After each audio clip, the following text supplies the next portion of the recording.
Now students, in this video I am going to explain you about the mixtures. Okay, so in the previous video I had explained you regarding the elements and compounds. What are elements and compounds? Elements and compounds are actually the pure substances. Elements are the pure substances which cannot be split further, right? And what are the compounds? Compounds are the pure substances which can be split further into a smaller substances. Now the next topic of our elements, compounds and mixtures chapter is mixtures. So what are the mixtures? Mixtures are the substances that can be split into two or more substances by the physical means like filtration, sublimation and distillation. Fine. Now boys, the mixture, it is made up of pure substances, and those pure substances which make the mixture, that is known as components. Okay, so they are termed as components. Now let us learn about the examples of the mixture.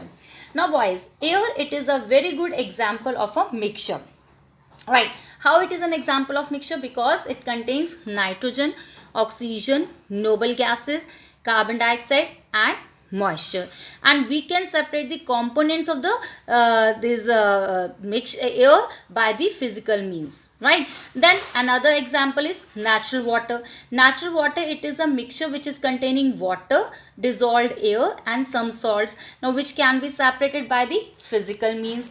Another example you can take food stuff like rice, wheat, pulses, vegetables, all are what these are the mixtures. They contain substances like starch, proteins, vitamins, water in different proportions, right?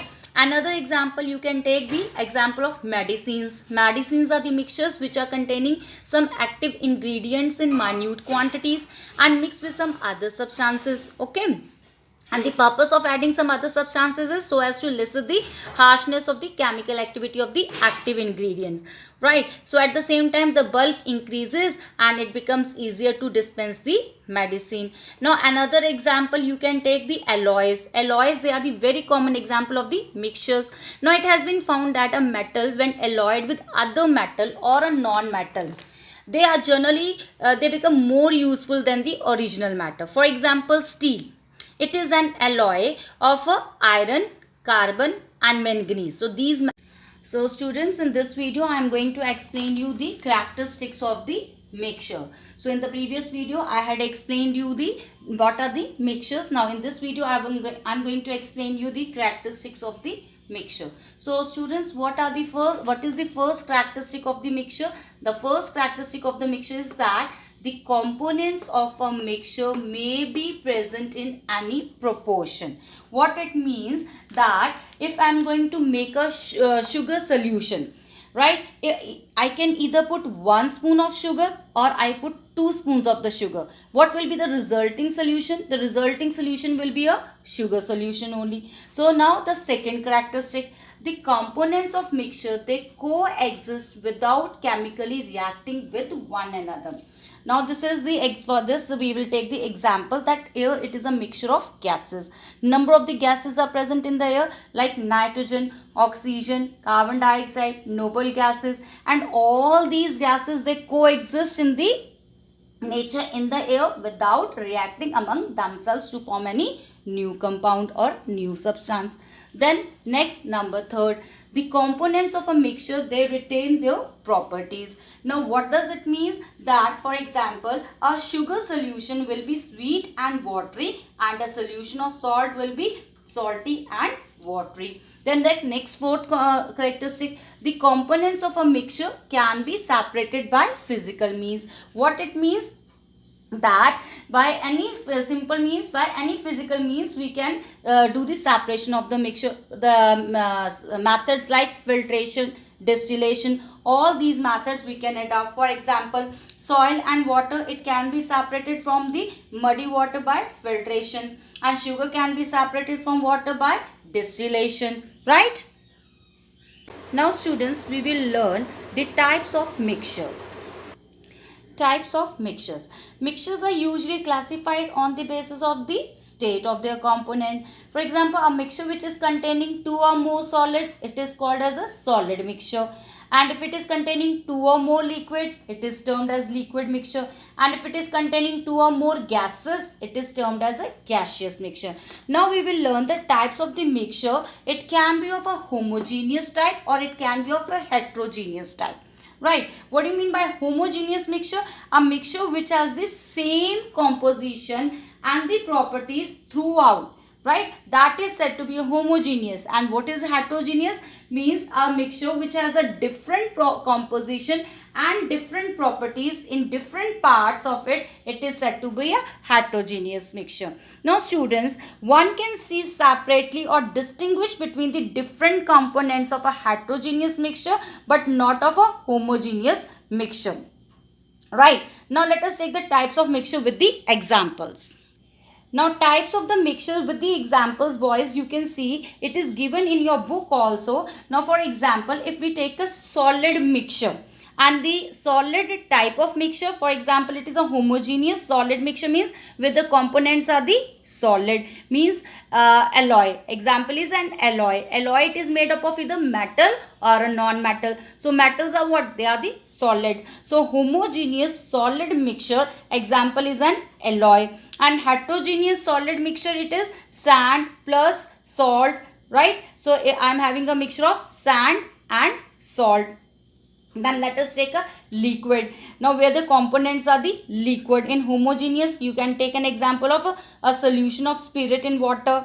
And if I take a heterogeneous, means both the components of the mixture should be a liquid. I take a oil and water, means oil adding in the water. That will be a heterogeneous mixture. If I take the gaseous mixture I have only for the homogeneous. So that is air. Air, it is a mixture of the number of the gases. Is that right?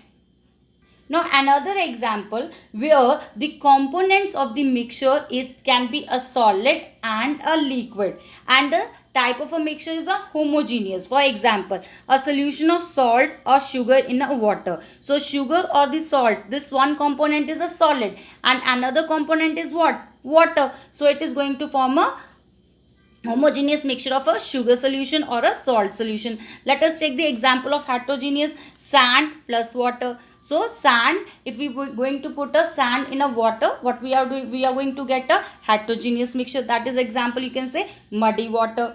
Right. And now the another part is solid and gas type mixture. So where one of the component is a solid and another is a gas. For homogeneous, we are not having any example, but for the heterogeneous, there is a smoke. What is a smoke? It is a mixture of a soot and air. Then another, we take a example of a liquid and gas, where one component is a liquid and another component is a gas. Let us take a homogeneous mixture, that is dissolved air in water, like fizzy drinks also, right? Then another example for the heterogeneous, you can take example of a mist, that is a droplets of water in the air. So now students, we are going to learn the separating components of the mixture. This topic we have to learn.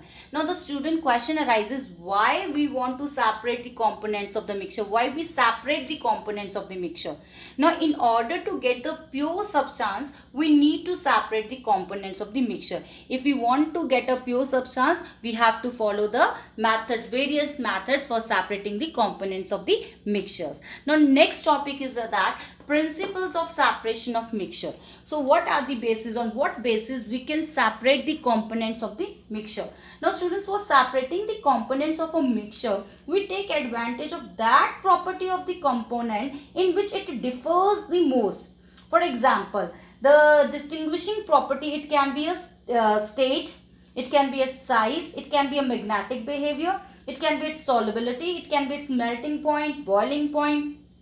Right. So it will be easier to separate a solid from a liquid or a gas, and a liquid from a gas, for smaller particles from the larger one, right? A magnetic substance from a non-magnetic substance. So these are the principles of the separation. Now students, we will learn the method of the separation based on these principles of the separation of the mixture.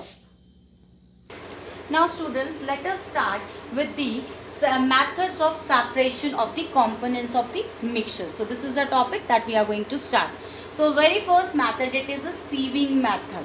Boys, sieving method, this you have already learned in your lower class. Thus this method, it is based on the difference in the particle size of the components, right? Now what it means? It means when a solid mixture is stirred or shaken on a mesh, that is called as a sieve. Boys, what do you mean by sieve? Sieve वो होती है जो छाननी नहीं होती, उसको हम कहते हैं sieve, right? The particles smaller than the holes of the mesh or sieve, they pass through, and the larger particles, they remain on the mesh. Boys, this you people have seen that your mother, she is using a sieve in the kitchen so as to separate the bran from the floor, and the bigger ones at the construction sites you must have seen to separate the stones from the sand. Okay, so the next method we are going to start with, it is a magnetic separation. Boys, this magnetic separation method, it is used to separate a magnetic substance from a non-magnetic substance. This also you have learned in your lower classes. So boys, in the magnetic separation, you people must be knowing that magnet, it attracts the iron. So if you move a magnet through a mixture of iron fillings and a chalk, the iron particles, they attach themselves to the magnet, and chalk, it does not get attracted by a magnet, so its particles are left behind. So a mixture of iron and chalk, it is separated in this by this method, and this method in which a magnet is used to separate the components of a mixture, it is called as a magnetic separation method. So next we are going to learn about the sedimentation and decantation. So boys, this method, it is generally used for separating the components of solid liquid mixture, in which solid, it is the heavier than the liquid. Now for example, we take a mixture of sand water mixture. Now if we allow the mixture to stand for some time, boys, what will happen? The solid, it settles down, and whatever the solid that settles down, that is called as a sediment, and this process is termed as sedimentation. And the liquid above the sediment, whichever it is going to form, that is called as a supernatant liquid, right? And it can be decanted in the another vessel, right? Now next